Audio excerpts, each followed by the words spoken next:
सलातो वस्सलामु अला सय्यदुल अंबिया वल मुरसलीन व खातिमुन नबिय्यीन व शाफिउल मुज़नबीन अबिल क़ासिम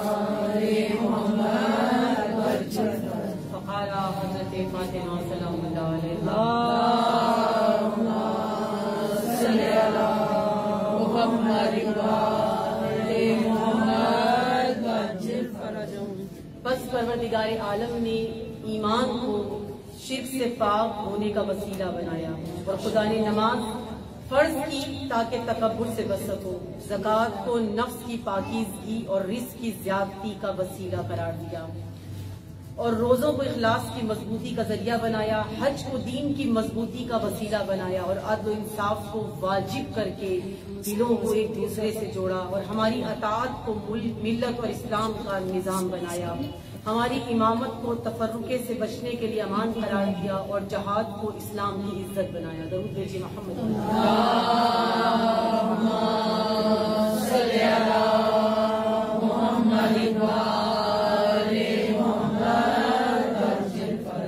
खुतबा जनाब फातिमा सलामुल्लाह अलैहा और जिसकी तफसीर जारी है, एक अदना सी कोशिश कि मैंने बयान किया था कल भी आपके दरमियान में कि ये अपनी जाती काविश नहीं है। उस्ताद मोहतरम ने जो खुतबा तफसीर किया है उसी तफसीर को आपके सामने कुछ आसान लफ्जों में इस तरह से बयान करना कि हमारे इलाकों में खसूसियत से कि जहाँ ये खुतबा महजूर है, जहाँ इस खुतबे को पढ़ा नहीं जाता, जहाँ ये खुतबा बयान नहीं किया जाता, जहाँ पर फकत इतना पता है कि बीबी अपना हक मांगने के लिए गई थी, लेकिन वहाँ मांगते हुए बीबी ने क्या क्या बयान किया है उस चीज से हम महरूम हैं। एक कोशिश उस खुतबे को बीबी के उन जुमलों को बीबी के आप लोगों तक पहुँचाना कि बीबी इस खुतबे में हकीकतन हमसे हम कलाम है।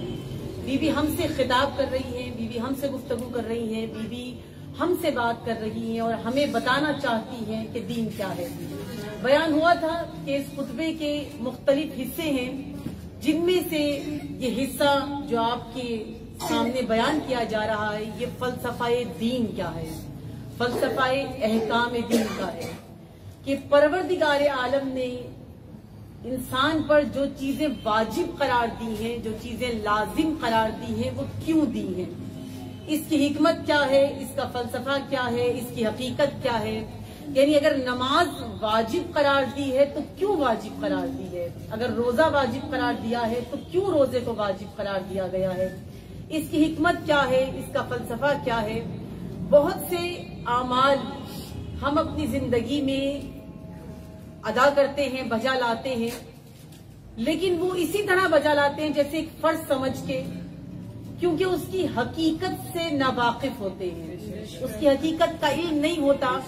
अगर हमें पता चल जाए कि कौन सी इबादत को किस वजह से वाजिब करार दिया है तो यकीनन वो इबादत हमें खुद इल्म होगा कि हम क्यों कर रहे हैं, इसकी वजह क्या है, इसकी हिकमत क्या है। अगर हमें इल्म हो जाए कि हम जो ये सजदे कर रहे हैं, हम जो ये नमाजें पढ़ रहे हैं, इसके सिले में हमें क्या मिलने वाला है, इसका फलसफा क्या है, क्यों हमें सजदे में झुकाया जा रहा है, क्यों हमें 5 वक्त नमाज के लिए खड़ा किया जा रहा है, अगर इसका फलसफा, इसकी हिकमत हमें पता चल जाए तो शायद हमारी नमाजों का तरीका, हमारी नमाजों का रुख बदल जाए। नाराए तकबीर, अल्लाहु अकबर, नाराए रिसालत, या रसूल अल्लाह, नाराए हैदरी, या हैदरी, या शहजादी कौनैन बुलंद तर सलावत, अल्लाहुम्मा सल्ली अला मुहम्मद व आले मुहम्मद अज्जिल फरजहम। दीन हमारी हयात की, हमारी जिंदगी की बुनियादी तरीन जरूरत है। दीन के बगैर सब नामुकम्मल है, कुछ भी मुमकिन या कुछ भी मुकम्मल नहीं है।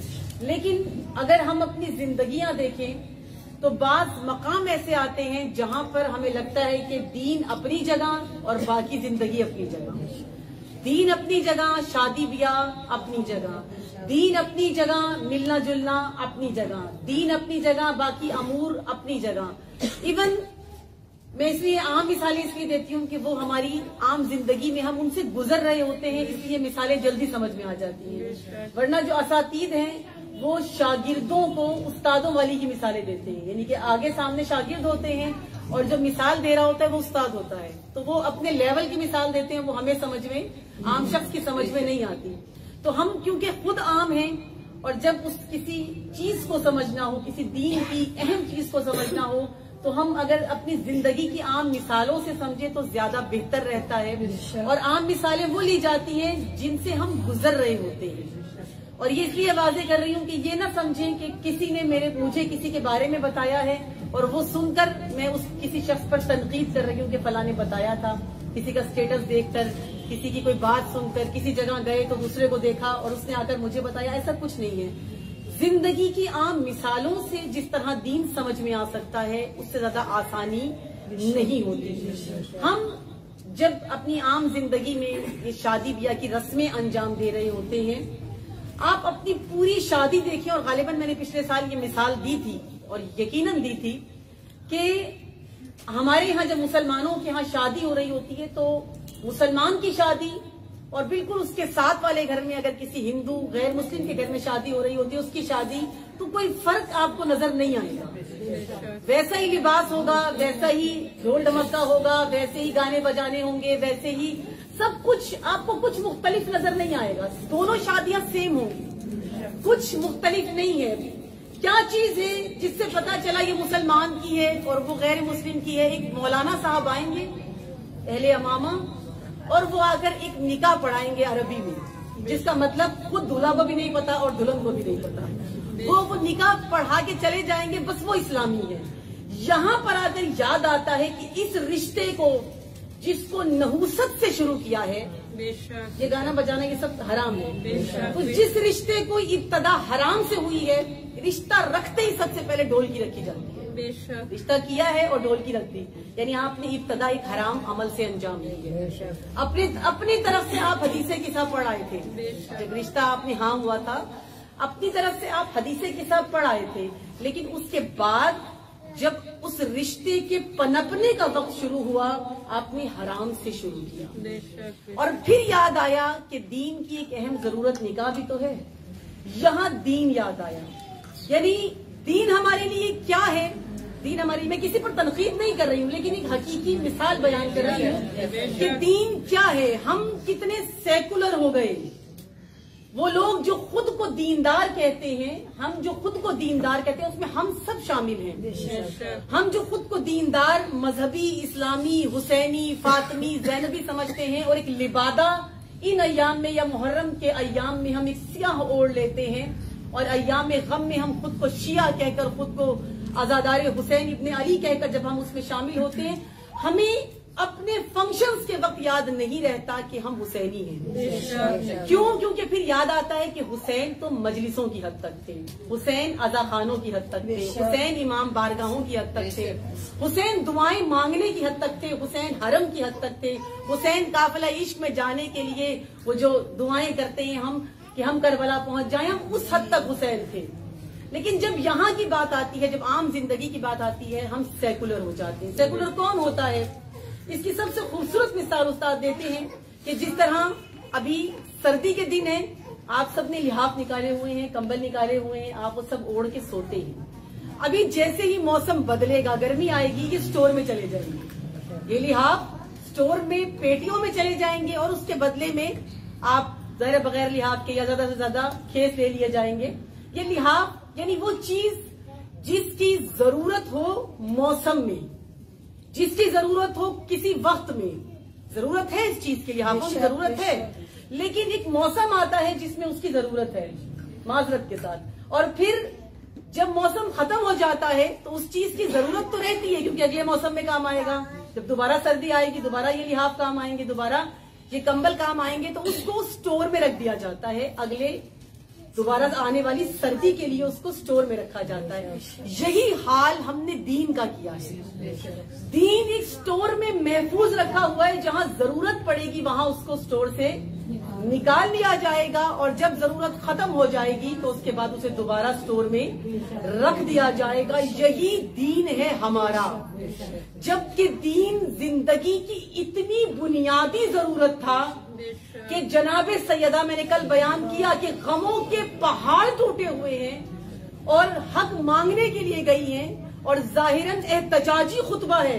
जनाबे सैयदा का जो खुतबा एहतजाजी खुतबा है, एहतजाज करने गई हैं, हक मांगने के लिए गई हैं, एहतजाज करने के लिए गई। एहतजाजी खुतबे में बीबी दीन बयान कर रही है। लब्बैक या ज़हरा, लब्बैक या ज़हरा, लब्बैक या ज़हरा, लब्बैक या ज़हरा। नाराए हैदरी, हैदरी, डूबिए मोहम्मद व आले मोहम्मद सलावत।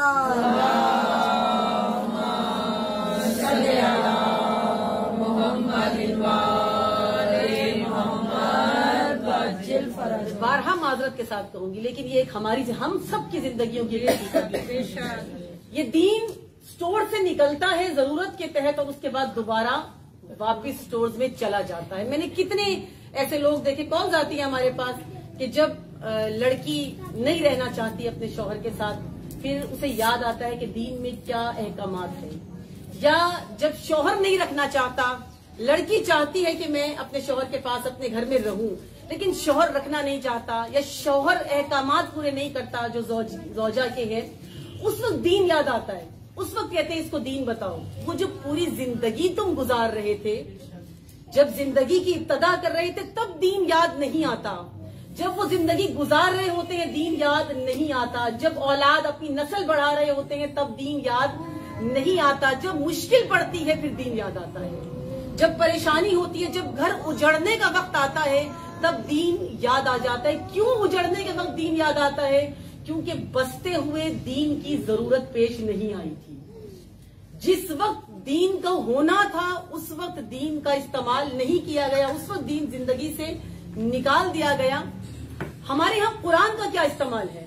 मैं शियों से गुफ्तगू कर रही हूँ, शियों से हम कलाम हैं। आपके और हमारे यहाँ कुरान का क्या इस्तेमाल है? कितनी मर्तबा खुलता है, कितनी मर्तबा पढ़ा जाता है, उसका इस्तेमाल क्या होता है? दीन क्या है? जो जनाबे सैयदा दीन बता रही है ना, और एक एक एक एक एहकाम की हिकमत बता रही है, यहाँ तक कि चोरी की, जिना की, हर चीज की इससे क्यों रोका गया, जिनको हराम करार दिया गया तो क्यों हराम करार दिया गया, जो हलाल है तो क्यों हलाल है, जो वाजिब है तो क्यों वाजिब है। इतने बयान, इतना बेहतरीन बयान जो बीवी दे रही है, और मस्जिद नबवी में एहतजाजी खुतबे में अपने ये जो सब कुछ बीवी बयान कर रही है, आपको और मुझे बयान कर रही है, हमसे हम कलाम हो गए। लेकिन हम उस दीन का, उस कुरान का क्या इस्तेमाल करें? आपके और मेरे लिए कुरान क्या है? जो बेशऊर है, जिसने दीन को स्टोर में रखा हुआ है, वो या तो इस्तिखारे के लिए कुरान इस्तेमाल करता है, या फाल निकालने के लिए कुरान इस्तेमाल करता है, या जब कोई रुखसत होता है, कोई घर से जा रहा है तो उसके सर पे रखने के लिए कुरान इस्तेमाल करता है। ना तो कुरान जामनी के लिए, सर पे रखने के लिए उतरा था, न कुरान फाल निकालने की किताब थी, न कुरान इस्तिखारे की किताब थी। आप खुद ही देख लीजिए ना, कितना अजीब है। ये इस्तिखारा या फाल जब निकालते हैं तो आयतों को देखा जाता है, ये बद है, ये नेक है। आयतें भी नेक और बद होती है ना? ऐसा ही होता है ना इस्तिखारा, यही इसी तरह, यही इसी तरीके से निकाला जाता है। क्या आयतें नेक और बद होती है? कुरान की आयत है। कुरान ने कहीं नहीं कहा कि मैं इस्तिखारे की किताब हूँ। कुरान की कोई आयत बताएं जहां कहा हो मैं फाल निकालने की किताब हूँ। कुरान में कहीं कहा हो कि मुझे सर पर रखो तो मैं तुम्हारी जामनी की किताब हूँ। आपके दीन की जामीन है किताब, आपके दीन की, आपके ईमान की जामीन थी वो किताब। आपकी हिदायत के लिए नाजिल की गई थी, ना इस्तिखारे के लिए। लेकिन क्योंकि उसकी हिकमत नहीं पता थी कि कुरान क्यों नाजिल किया गया है, कुरान की हकीकत क्या है। हमारे ज्यादातर बच्चियों को कुरान नहीं, अरबी नहीं पढ़नी आती है, कुरान नहीं पढ़ना आता है। आप उनसे तलफ्फुज निकलवाएं तो ऐन नहीं निकलता है उनसे। हम अरबी में जब ऐन निकालते हैं तो हम में से हम सब उसमें शामिल हैं कि हमारे तलफ्फुज ठीक नहीं होते, दुरुस्त नहीं होते। वो किताब जो किताब हिदायत थी, और ये तो अरबी है, उसका तर्जमा अगर पढ़ा जाए तो हम में से बहुत सौ को इल्म ही नहीं है। बहुत सी चीजें हमें नहीं पता, कुरान क्या बयान करना चाहता है, कुरान में क्या किस्से हैं, कुरान में वही जो कुछ मिंबर से सुन लिया है, जो कुछ मिंबर पर बयान हुआ है, वही बस जो पहुंच गया वो पहुंच गया। उसके अलावा खुद से जहमत हम गवारा नहीं करते। जबकि ये किताबें हिदायत मुर्दों के लिए नहीं थी, मुर्दों का वक्त गुजर चुका, उन्होंने जिंदा होते तो हिदायत ले लेते। अब जब वो चले गए, आप उन पर पढ़ रहे हैं। आप अपने लिए पढ़ें, उन्हीं को एहसास कर दें, लेकिन अपने लिए पढ़ें। हम जिंदों की हिदायत की किताब हम मुर्दों पर पढ़ रहे हैं, क्योंकि हमें पता नहीं होता इसका इस्तेमाल है कहाँ। जनाब सैयदा ने इसलिए जरूरत महसूस की कि इन्हें तो पता ही नहीं है कि ये नमाज क्यों पढ़ रहे हैं, इन्हें तो यही नहीं पता कि ये रोजे क्यों रखे गए हैं, इन्हें ये नहीं पता कि जो ज़कात दे रही है इसका इनकी जात को, इनके वजूद को कितना फायदा है, और जो ज़कात ले रहा है उसको इसका कितना फायदा है। क्योंकि हिकमतें नहीं पता थी, हिकमतों का इल्म नहीं था, इसलिए ये हुआ। आप देखिए जो पीएचडी डॉक्टर्स होते हैं, ये हमारी बच्चियां पता नहीं कोई इस तरफ इस फील्ड में है या नहीं है, लेकिन जब इस फील्ड में जाते हैं, ये कुछ माएँ हैं कि जिनकी बच्चियां माशाल्लाह से मैंने जो सुना है अब तक के पढ़ रही हैं, जा रही हैं इस तरफ, ये पढ़ के जा रही हैं, ये पढ़ लिख कर डॉक्टर बनेंगी या बनेंगे लड़के या लड़कियां। जब ये पढ़ लिख कर एक पीएचडी डॉक्टर बनते हैं तो एंड क्या होता है, ये बीमार को देखकर तशखीस करते हैं इसको ये बीमारी है। ऐसा ही है ना, पढ़ लिख कर। जो ये अताई डॉक्टर नहीं, जो हमारे मोहल्लों में बैठे होते हैं, अताई डॉक्टर नहीं, जो पढ़ लिख कर अपनी फील्ड में उस मकाम तक पहुंचे, जो एमबीबीएस करे। एक पीएचडी डॉक्टर होता है, वो भी डॉक्टर होता है, एक होता है एमबीबीएस डॉक्टर। जो एमबीबीएस करके, शायद माजरत मैंने पीएचडी पहले दूसरे डॉक्टर्स के लिए भी कह दिया, जो एमबीबीएस करके डॉक्टर बने और फिर जब उसके पास कोई बीमार जाए और वो उसकी तशखीस करे, उस बीमारी की तशखीस करे, तशखीस करके वो बताए कि ये बीमारी है और इसकी ये दवा है, यानी उसको बीमारी भी पता चल जाए, उसको बीमारी भी पता चल जाए और वो उसकी तशखीस भी कर ले, और तशखीस करके और उसके बाद वो बताए कि इसकी दवा ये है, इस दवाई को इस्तेमाल करना है और इसका हल ये निकलता है, और वो बीमार ठीक हो जाता है। क्योंकि उस पढ़े लिखे डॉक्टर ने, जो एमबीबीएस करके डॉक्टर बना है, जो तालीम हासिल करके अपने 7-8 साल इस तालीम में लगाकर जो डॉक्टर बना है, अब जब वो तशखीस करके बताएगा, उसे पता है कि ये दवाई किस लिए है, उसे पता है कि मर्ज क्या है।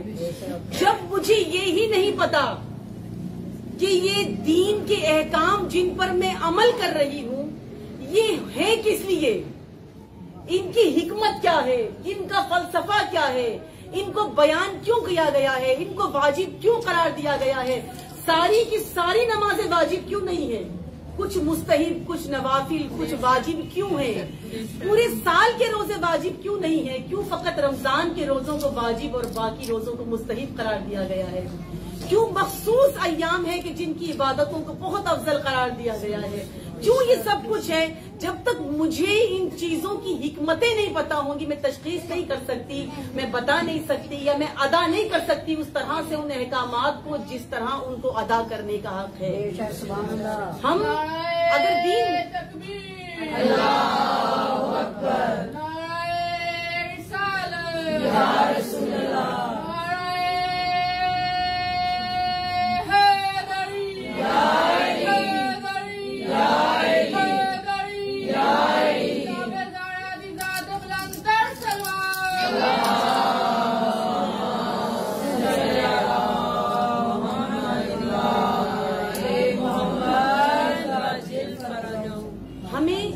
अपनी रूह की ग़िज़ा का इल्म नहीं है। और मैंने कल बयान किया किरदार फातमी, ज़ात फातमी हमारे वजूद की, हमारे रूह की ग़िज़ा है।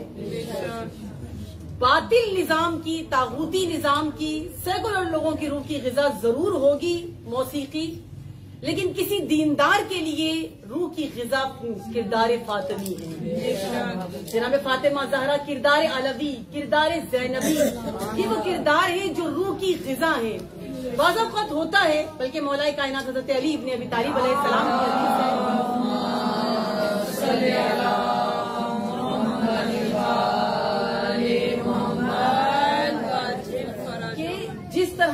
इंसान का जिस्म पज़मुर्दा हो जाता है, मलूल हो जाता है, बीमार हो जाता है, इसी तरह इंसान की रूह भी कभी कभी पज़मुर्दा हो जाती है।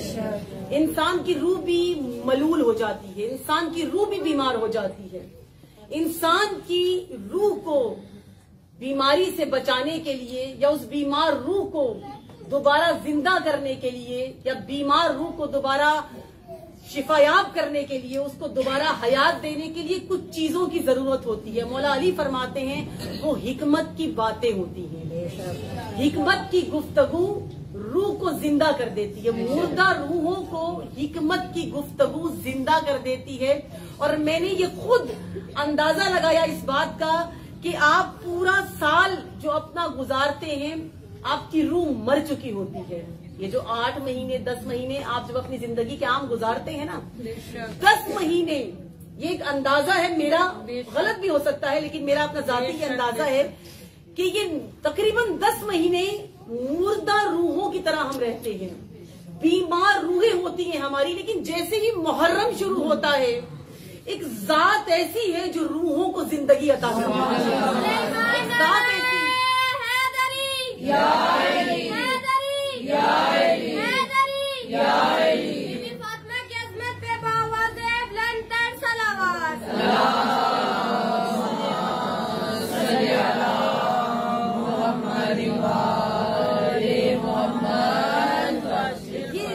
मुर्दा रूह कभी किया है, कभी अपना जायजा लीजिए। और 2.25 महीने पुरजोश रहती है ये रूह, ना फकत बदन, आप थकावट महसूस नहीं करते। आप एक दिन में 4-4, 5-5 मजलिसें करते हैं और तसलसल से एक मजलिस खत्म होती है, उसके फौरन बाद दूसरी शुरू हो जाती है और फिर तीसरी शुरू हो जाती है। रात तक आप उसी सिलसिले में रहते हैं, रात को सोते हैं, सोकर उठते हैं। और आम दिनों में आप शायद अपनी वाजिब नमाजों को उस तरह अदा करें या ना करें, लेकिन मुहर्रम में आपके वाजिबात भी वक्त पर अदा हो रहे होते हैं। यानी तरतीब तसलसल आपकी हयात का रहता है। क्यों रहता है? क्योंकि एक जिक्र है, एक हस्ती है जो आपकी रूह को जिंदा किए हुए है, जो इस मलूल बिल्कुल मुर्दा रूह को, जो इस बिल्कुल मुर्दा रूह को जिंदा करने के लिए होता है, वो जिक्र हुसैन इब्ने अली होता है।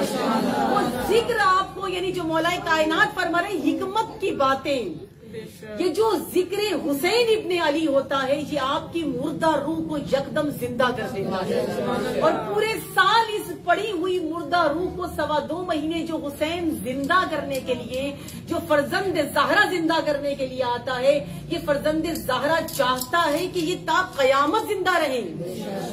ये रूहें कभी मुर्दा ना हो, ये कभी रूहें मरे नहीं। लेकिन क्या करें कि हम 2.25 महीने खत्म होते ही हमारी रूहें दोबारा मुर्दगी की तरफ, बीमारी की तरफ चली जाती है। क्यों चली जाती है? क्योंकि उसके बाद हम दोबारा दीन को वहीं पर छोड़कर, हुसैन को अलविदा कहकर, हुसैन से रुखसत होने के बाद हम वापस अपने घरों में हुसैन को छोड़कर आते हैं, हुसैन को लेकर नहीं आते।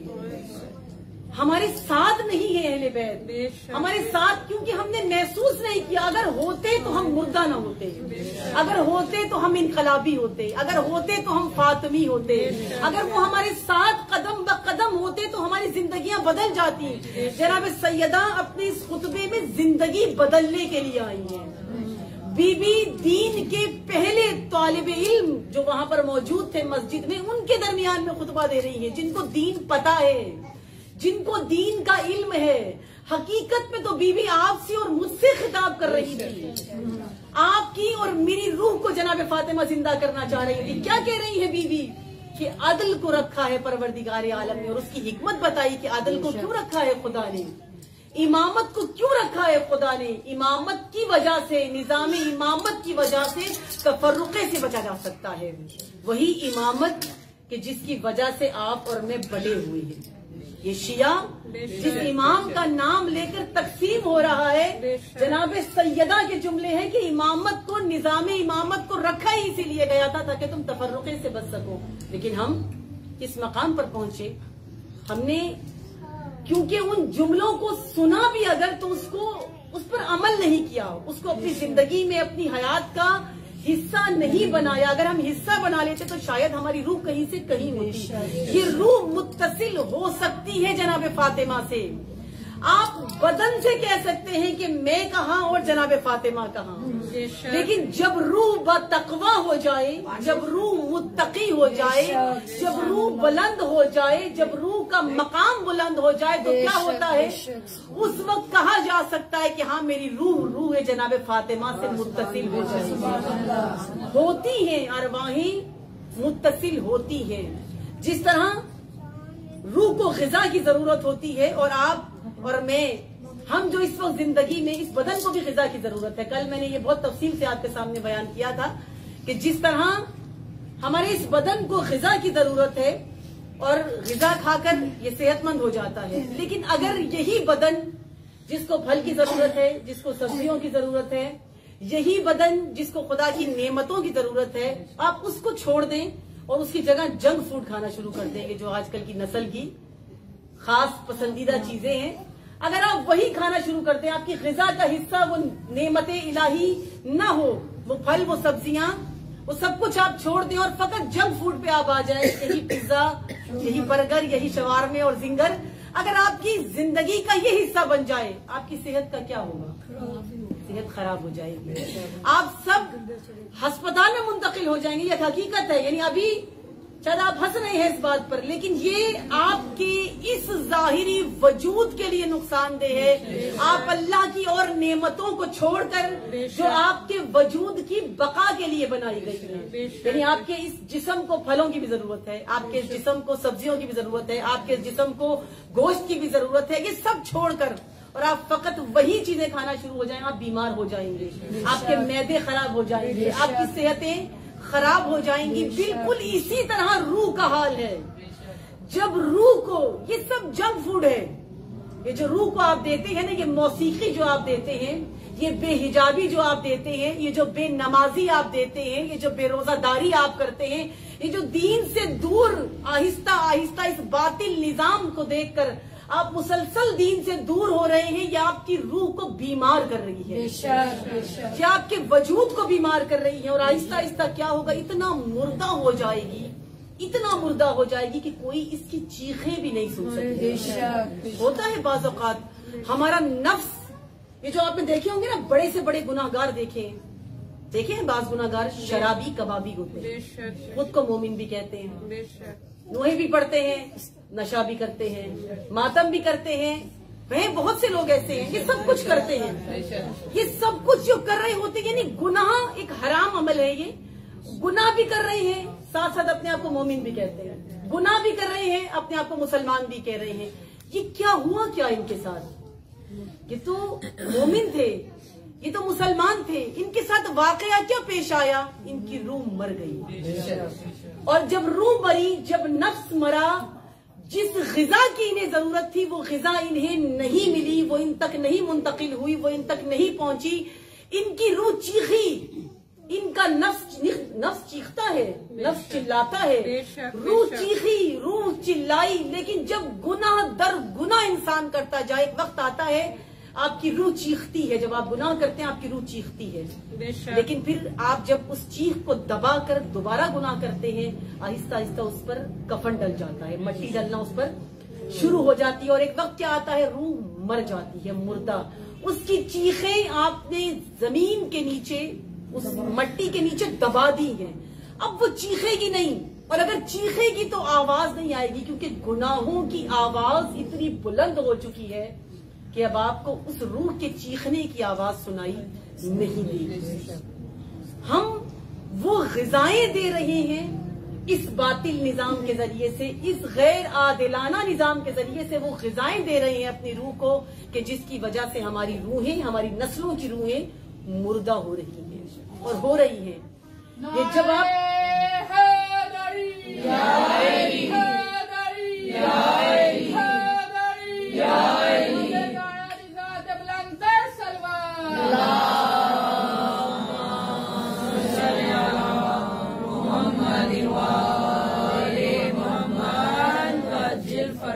जनाब सैयदा फरमा रही है इस खुतबे में कि खुदा ने अदल इंसाफ को वाजिब करके दिलों को एक दूसरे के साथ जोड़ा है।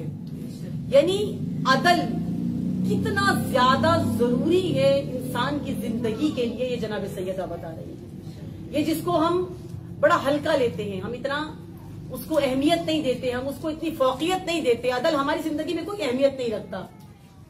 हम क्या कर रहे हैं, हम अगर जनाब सैयदा के ये जुमले सुने तो हम बहुत पस्त हैं, हम बहुत नीचे हैं, हम बहुत गिरे हुए हैं।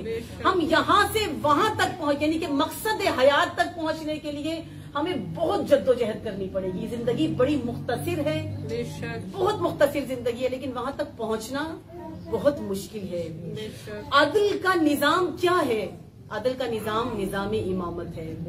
अदल का निजाम निजाम विलायत है। और इस वक्त जहां हम हयात गुजार रहे हैं, जहां हम जिंदगी गुजार रहे हैं, यहाँ अदल नहीं है, ना निजाम अदल है, ना विलायत है, ना अदल है। विलायत जबानों पर है, फकत अगर विलायत जबानों पर रही ये कारगर नहीं है।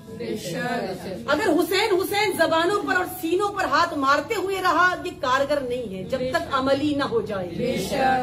ये हुसैनियत अमली चाहती है, अमल चाहती है। अगर इमाम हुसैन मिना में खड़े होकर खुतबा देते और खुतबा देकर कहते कि बस ठीक है, आप बताएं कौन कौन मेरे साथ है, और सब कहते हैं हम आपके साथ है, मौला कहते बस ठीक है, हो गया, कंप्लीट हो गई बात, आप कवर हो गया, तुम लोग मेरे साथ हो, मैं जो पैगाम दे रहा हूं तुमने यजीद की बैत नहीं की है इसलिए बात खत्म हो गई, यहीं पर बात नहीं। इमाम हुसैन खाली शहादतों के लिए नहीं है कि आप गवाही दे दो कि हाँ मौला हम आपके साथ हैं, नहीं, इमाम अमली मांगते हैं, अमल मांगते हैं आपका।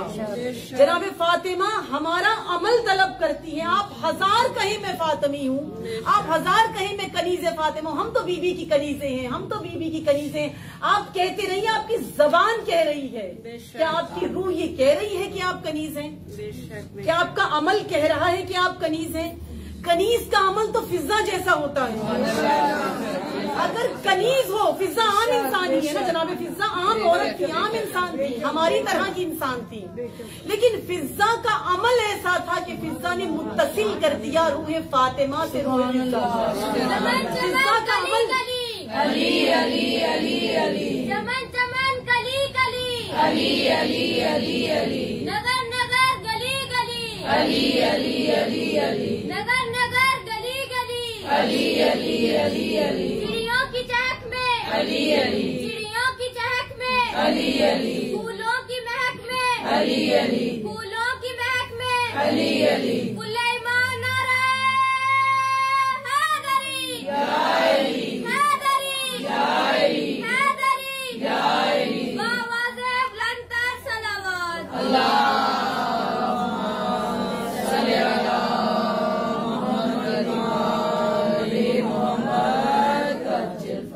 कुछ इस चीज से इत्मीनान हो जाता है कि शायद बात पहुंच रही है और जागे हुए जाग कर सुन रहे हैं, वरना अमूमन इस तरह की गुफ्तगू या इस तरह की बात लोग न सुनना पसंद करते हैं, न सुनते हैं।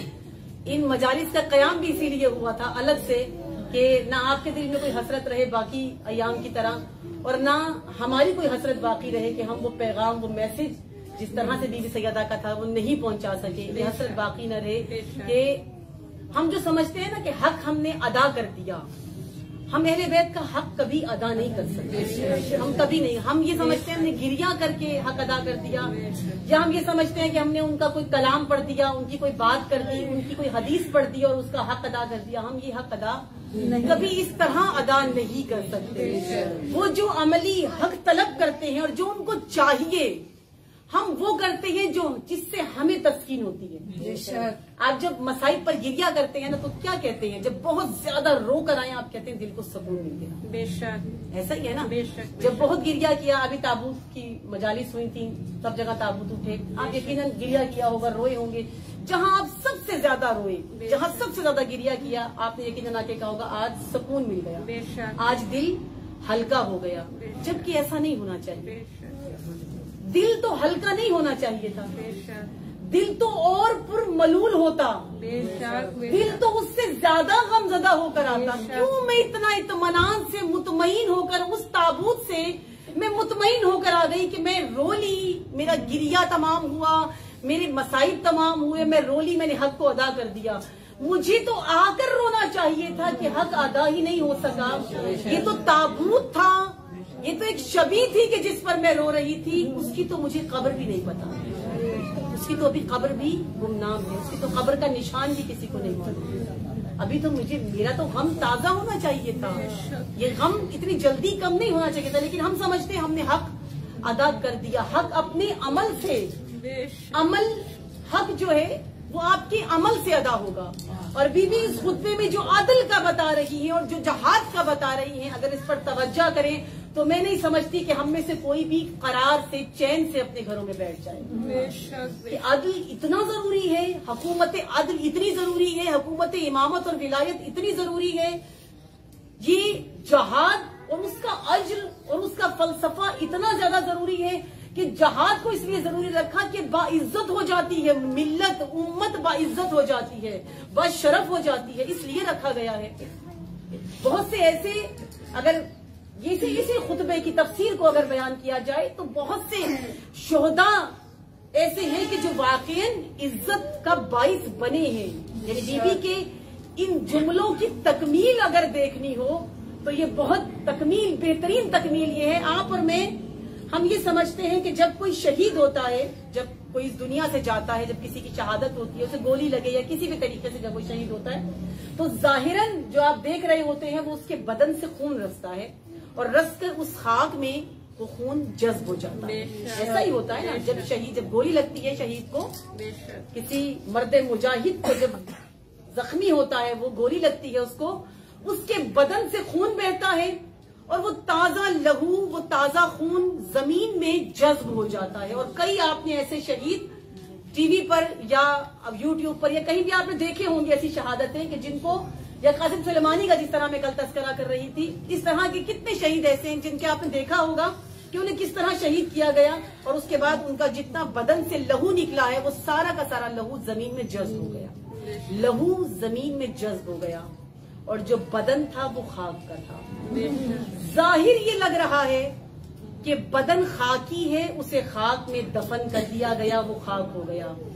जो लहू निकला था वो तमाम का तमाम उस जमीन में जज्ब हो गया, लेकिन इसकी पीछे हिकमत कुछ और है। शहीद का लहू न जाया होता है न जज्ब होता है। शहीद जाहिरन वो जज्ब हो रहा है, लेकिन शहीद का लहू क्या करता है? शहीद का लहू शहीद के बदन से निकलता है। मैं अपनी तरफ से नहीं कह रही है, शहीद का लहू बदन शहीद से निकलता है और कई जिंदा रूहों के अंदर मुंतकिल हो जाता है। जाहिरन जमीन में जज्ब हो रहा है, लेकिन ये जमीन में जज्ब नहीं होता, ये जिंदा रूहों के अंदर मुंतकिल होता है और फिर उन रूहों को मजीद जिंदगी अता करता है, मजीद मुजाहिदों को पैदा करता है, मजीद जरी लोगों को पैदा करता है और फिर वो जरी लोग उस शहीद के जरिए से अपनी मिल्लत को अजमत देते हैं, अपनी मिल्लत को इज्जत देते हैं। ये मैं अपनी तरफ से इसीलिए बार बार कह रही हूँ कि किसको मेहदी मुहद्दस, चले कासिम सुलेमानी तो कहें कि दुनिया जानती थी, मेहदी मुहद्दस को कौन जानता था? मैंने तो उनकी शहादत के बाद उनका नाम पहली दफा, मैं अगर अपनी बात करूं, मैंने पहली दफा उनका नाम उनकी शहादत के बाद सुना था। जिसको कोई नहीं जानता, जो इतना गुमनाम हो कि एक आर्मी, इराक की आर्मी का जो जर्नल है, इतने बड़े ओहदे पर वो फाइज है, लेकिन हमें कुछ नहीं पता, ना उसका नाम पता है, ना उसकी शख्सियत का पता है, ना उसका कारनामा पता है, हमें कुछ नहीं पता।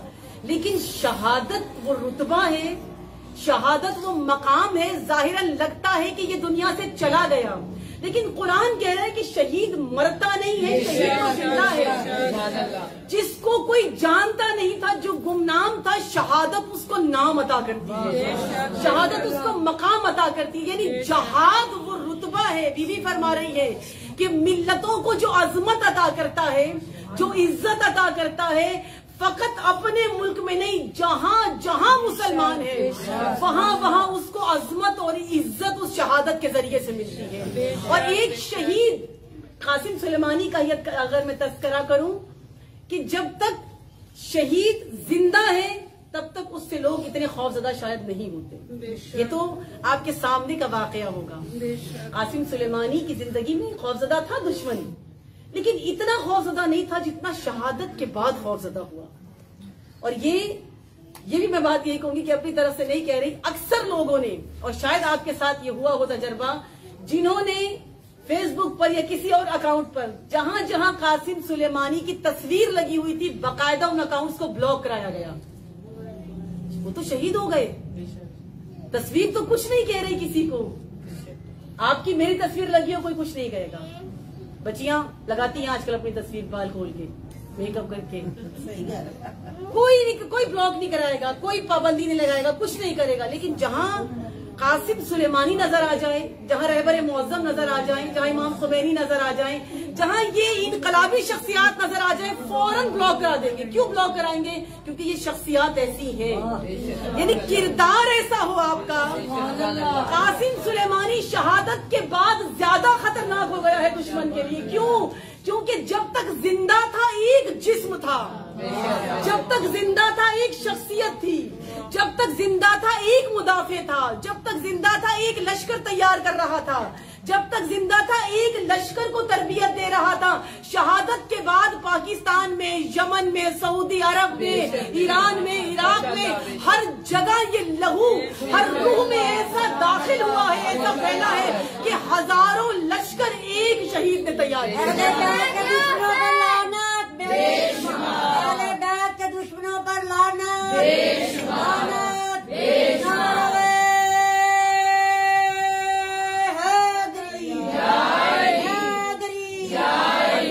शहजादी कौनैन बुलंद तर सलावत।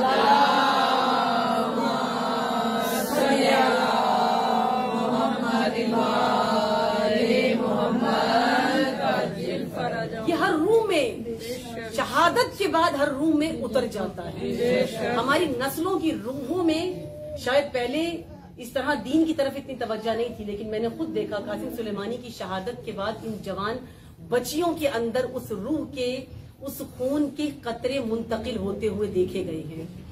वो शौक़े शहादत बढ़ गया है, वो इश्क़ शहादत बढ़ गया है। और फातिमी होने की सबसे बड़ी अलामत यही होती है कि इश्क़ शहादत हो जाता है, शहादत से इश्क हो जाता है, शहादत से मोहब्बत हो जाती है। और जनाब फातिमा यही कह रही है कि जहाद क्या है? इज्जत का सबब है, और ये इज्जत का सबब बनता है। शहीद इज्जत का सबब बन जाता है। और आदल क्यों जरूरी है? जब जनाब फातिमा ने इस हिकमत को बयान किया कि आपकी हमारी जिंदगियों में आदल क्यों जरूरी है, ये हुकूमतें आदिलाना क्यों जरूरी है, क्यों ये टूटने नहीं देती, क्यों ये बिखरने नहीं देती। आपने देखा होगा जब इनकलाब इस्लामी आया, बुजुर्गों की निगाहों के सामने आया है। इनकलाब इस्लामी ये बुजुर्गों की निगाहों के सामने आया है। और बाकी हम सब जितने भी हैं, हमने ये सिर्फ पढ़ा हुआ है और सुना हुआ है। अगर आप इनकलाब इस्लामी के वाकयात को पढ़े, एक मरजा यहाँ उठा था ईरान में। अमूमन हमारे यहाँ मराजों की बातें करना पसंद नहीं करते, हाँ नहीं करते हैं इतना, मराजों को पसंद नहीं करते, उनकी बातों को पसंद नहीं करते, क्योंकि अहले तकलीद हम बहुत कम हैं। लेकिन अगर आप नहीं भी मानते तो जो काविशें हैं, जो मेहनतें हैं, उनको मानना पड़ेगा। यानी वो जो न मानकर आपने कुछ भी नहीं किया, न मानकर आपने तो कुछ किया ही नहीं, सिवाय 2.25 महीने गिरिए के, लेकिन उन्होंने बहुत कुछ कर दिया। और ऐसा किया कि जो खुद कहते हैं, आप 2.25 महीने अपना दिल पुरसकून करके रो कर गिरिया करके चले जाते हैं और समझते हैं हक अदा कर दिया। लेकिन वो हस्तियां हैं कि जो मुहर्रम से फकत गिरिया नहीं लेते हैं, जो मुहर्रम से इनकलाब लेते हैं, जो करबला से इनकलाब निकालते हैं, जिनके जुमले ये होते हैं कि ये इनकलाब मुहर्रम की वजह से बर्पा हुआ है, ये इनकलाब 10 मुहर्रम की वजह से, हुसैन इब्ने अली की वजह से, 1400 साल बाद भी जो इनकलाब हुसैन इब्ने अली की वजह से बर्पा हो, यानी हुसैन जिंदा है, उन रूहों में हुसैन जिंदा है।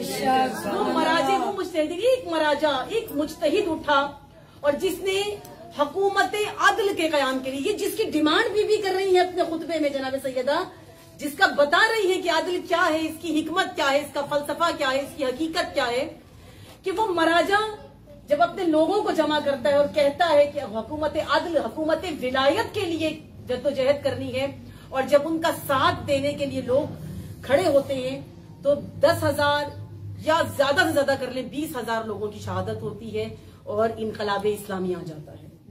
20,000 ज्यादा से ज्यादा लोगों की शहादत, इज्जत से शहादत हुई, शहादत जिसको कहते हैं वो शहादतें हुई और इनकलाब इस्लामी आया। और इसके बरक्स है ना, आप मेरे साथ तो मौजूद है ना। ये इनकलाब इस्लामी, जिसे आप इनकलाब ईरानी कहते हैं, इनकलाब ईरानी नहीं है, ईरान का इनकलाब नहीं, इस्लाम का इनकलाब है। जहाँ जहाँ इस्लाम सर बुलंद होगा वो इनकलाब इस्लाम का कहलाएगा। इस्लाम का इनकलाब था, वो इनकलाब बर्पा हुआ और ये 20,000 शहीद हुए, बाइज्जत और बाशरफ शहीद हुए, जिनकी कब्रें मौजूद हैं। बहुत से गुमनाम शहीद हैं जिनके नाम भी किसी को नहीं पता, लेकिन इस्लाम के लिए जिन्होंने जहाद किया और अपनी मिल्लत को, इस उम्मत को शरफ बख्शा अपने इस जहाद के जरिए से, निजाम अदल के कयाम के जरिए से, निजाम विलायत के कयाम के जरिए से। और इसके बरक्स एक महाराजा बाकरुस सद्र नाम सुना होगा, उन्होंने इराक के लोगों को जगाया निजाम विलायत के लिए, निजाम अदल के लिए, निजाम इमामत के लिए, लेकिन लोगों ने साथ नहीं दिया। इमाम हुसैन का साथ भी नहीं दिया था इराकियों ने नहीं दिया उनका साथ। अंजाम क्या हुआ? एक इलाके के लोग साथ देते हैं और बाशरफ और बाइज्जत तरीके से शहीद हो जाते हैं और एक मुमलिकत अपनी तैयार कर लेते हैं, इस्लाम को शरफ बख्शते हैं। लेकिन दूसरी तरफ क्या होता है कि यही लोग जिन्होंने उनका साथ नहीं दिया, उनको बुरा भला कहते रहे कि कैसे ये हुकूमत, जो आप और हम भी यही करते हैं कि कैसे कायम हो सकता है निजाम विलायत, ये कायम नहीं हो सकता, ये नामुमकिन है, ये मुमकिन ही नहीं है, ये हो ही नहीं सकता। जिनके पास हुसैन इब्ने अली जैसी शख्सियत हो, जिनके पास करबला वालों जैसा किरदार मौजूद हो, तो ये बातें कहते अच्छे नहीं लगते। लेकिन उन्होंने कहा और उसके बाद क्या अंजाम हुआ?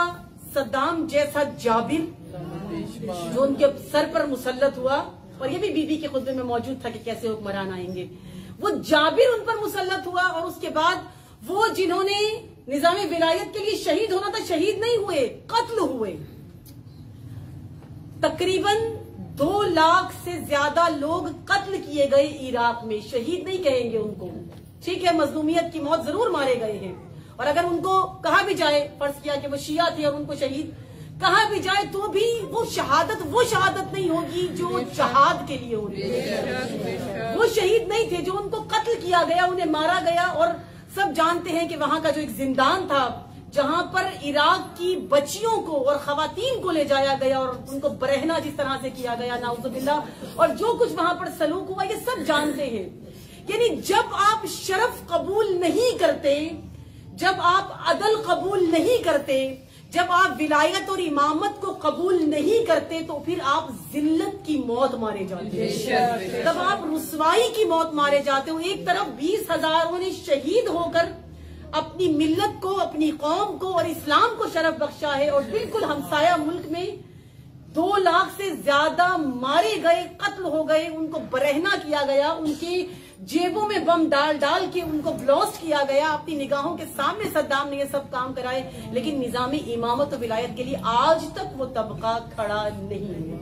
हुसैनिया जिंदाबाद, हुसैनिया जिंदाबाद, है हमारी दर्सगाह करबला, करबला है हमारी दर्सगाह करबला, करबला, हक का सीधा रास्ता करबला, करबला, हक का सीधा रास्ता करबला, करबला, नाराए हैदरी, हैदरी, खुशनूद ये मोहम्मद वाले मोहम्मद बुलंद से बुलंदतर सलावत,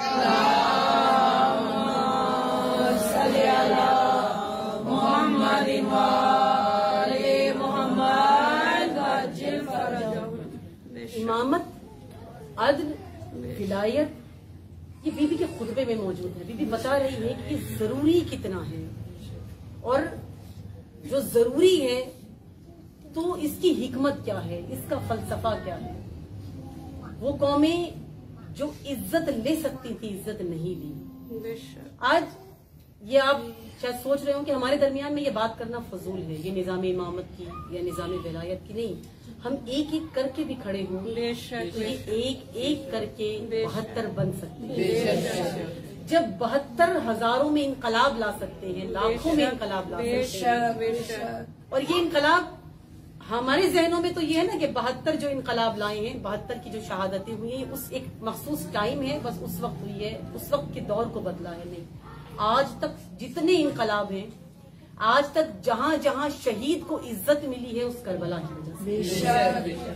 वो करबला वो बाशरफ और बाइज्जत बनाने के लिए आप लोगों में इसलिए जरूरी है क्योंकि हमारी आने वाली नस्लें बाशरफ हो जाएं। क्योंकि जब खवातीन आई जनाब सैयदा के पास, आखिरी अयाम थे जनाब सैयदा के, 2 खुतबे जनाब सैयदा के बहुत मशहूर हैं और इंशाअल्लाह खुदा ने तौफीक दी तो उस खुतबे को भी बयान किया जाएगा। एक ये मस्जिद नबवी का खुतबा और एक खुतबा जो बीबी ने अंसार की खवातीन को दिया। बार बार महाजरीन और अंसार की खवातीन आई, लेकिन बीबी ने मिलने से सबसे इनकार कर दिया था कि मैं किसी से मिलना नहीं चाहती, मैं नाराज जा रही हूँ इस वजह से। लेकिन आखिर में इजाजत मिली अंसार की खवातीन को। महाजरीन की खवातीन ये नहीं था कि बेदीन थी, कि आपकी और मेरे लिए बहुत बड़ा सबक है। बेदीन दीनदार औरतें थी, बेदीन औरतें नहीं थी। लेकिन चूंकि साथ नहीं दिया इस निजाम के लिए, इसलिए बीबी ने कहा मैं इनसे नाराज हूँ। अंसार की खवातीन को इजाजत मिली और वो आई। वो खुतबा है तवील, इसका एक जुमला था और आपके और मेरे ऊपर इस वक्त जो हाकिम मुसल्लत है हम पर फिट है। हर जगह जहां जहां इस तरह के हाकिम है। बीबी ने कहा था कि जब उनसे खुतबा बयान किया तो उसमें एक जुमला कहा था कि फितने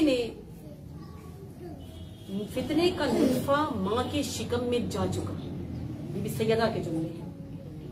फितने का नुत्फा माँ के शिकम में जा चुका है, यानी बादे रसूल जिसको हक के विलायत हासिल था, जिससे हक के हुकूमत हासिल था, उसकी जगह किसी और को मस्तदे खिलाफत पर बिठा दिया गया। ये सदा हो गई है और उम्मत खामोश है। बीबी ने कहा अब ये फितने का नुतफा माँ के शिकम में जा चुका है, अब ये पैदा होगा, ये पैदा होगा और पैदा होकर जिसे सबसे पहले नुकसान पहुंचाएगा वो उसकी अपनी माँ होगी। माँ यानी माशरा, ये माशरे को सबसे ज्यादा पहले पलीद करेगा, उसको नजिस करेगा, इस माशरे को खराब करेगा। और ये क्योंकि पैदा हो गया और फिर ये मुसल्लत होगा और हुआ। ये नुतफा जो पैदा हुआ और पैदा होकर ये मुसल्लत हुआ और आज आपकी और हमारे सरों पर जो निजाम मुसल्लत है ये वही निजाम है। और बीबी उसी निजाम के लिए अपने इस खुतबे में भी और जनाब सैयदा जो खुतबा मस्जिद नबवी में दिया है वहां भी बता रही थी कि अदल क्यों जरूरी है, निजाम विलायत क्यों जरूरी है, इमामत और आयम्मा को क्यों रखा गया है तुम्हारे दरमियान। बहुत वाज़ेह बयान था जनाब सैयदा का, लेकिन किसी ने नहीं सुना। और फिर वो हाकिम आई, बीबी दुखी इस दुनिया से चली गई। फातिमा की नाराजगी आज भी बाकी है, बीबी आज भी नाराज है। जब तक कब्र सैयदा का इल्म न हो जाए सैयदा की नाराजगी बाकी है। वो सैयदा जो दुखी थी, रोती थी जनाब सैयदा। जब बाबा की वफात हुई है ना, तो ज्यादा वक्त नहीं लूंगी कि वक्त बहुत कदीम हो गया है, बस चंद जुमले मसाइल के। बीबी इतना गिरिया करती थी रसूल खुदा पर। और एक रिश्ता है, मैं अक्सर कहती हूँ कि एक बाप और बेटी का रिश्ता खुदा ने बड़ा अजीब बनाया, बड़ा खूबसूरत रिश्ता बनाया। बेटियों के दुख भले माएँ सुनती है, लेकिन ये अजीब सा रिश्ता ऐसा है कि बेटी को एक आसरा होता है बाप के जरिए से, एक तसल्ली, एक ढारस होता है बाप। जब मुश्किल वक्त आता है, जब कोई परेशानी आती है, जब लोगों की तरफ से तनाव आता है, तो उस वक्त बाप आता है। और सैयदा की आंखों के सामने से बाप चला। बीबी इस कदर गिरिया करती थी, इस कदर रोती थी कि मदीने के लोग आए और आकर मौला अली से कहा कि आपकी ज़ौजा बहुत रोती है, फातिमा को कहीं कि इतना गिरिया ना किया करे, हमारी खवातीन परेशान होती हैं। उसके बाद जनाब सैयदा ने कब्रिस्तान में जाकर रोना शुरू कर दिया। शोहदा की कब्रों पर बैठकर और रोज़े रसूल की तरफ निगाह करके शोहदा की कब्रों पर बैठकर जनाब सैयदा रोया करती थी। लोगों को वहां भी करार नहीं आया और फिर कहा कि ए अली, फातिमा के रोने की आवाज से हम परेशान हो रहे हैं, डैडी फातिमा बहुत गिरिया करती है अपने बाबा को। डैडी को ऐसा इंतजाम करे कि फातिमा चुप हो जाए, फातिमा रोया करे। और अल्लाह आखिर में मौलाए कायनात ने बैतुल एहसान बनवाया जनाब सैयदा के लिए। एक ऐसा मकान, एक ऐसा घर बनाया और कहा सैयदा मदीने वाले तुम्हारे रोने से बड़े परेशान हैं। सैयदा तुम अपने बाबा के लिए रोती हो, मदीने वालों को पसंद नहीं है। सैयदा तुम्हारे लिए घर बनाया गया है, जहाँ पर अपने बाबा का गिरिया किया करो। और उस वक्त बीवी चीख मार के रोई और रोकर कहा बाबा बाबा आपकी बेटी को अपने बाबा पर रोने भी नहीं दिया जा रहा। बाबा मेरे रोने पर भी पाबंदी है, बाबा मेरे गिरिए पर भी पाबंदी लगा दी है।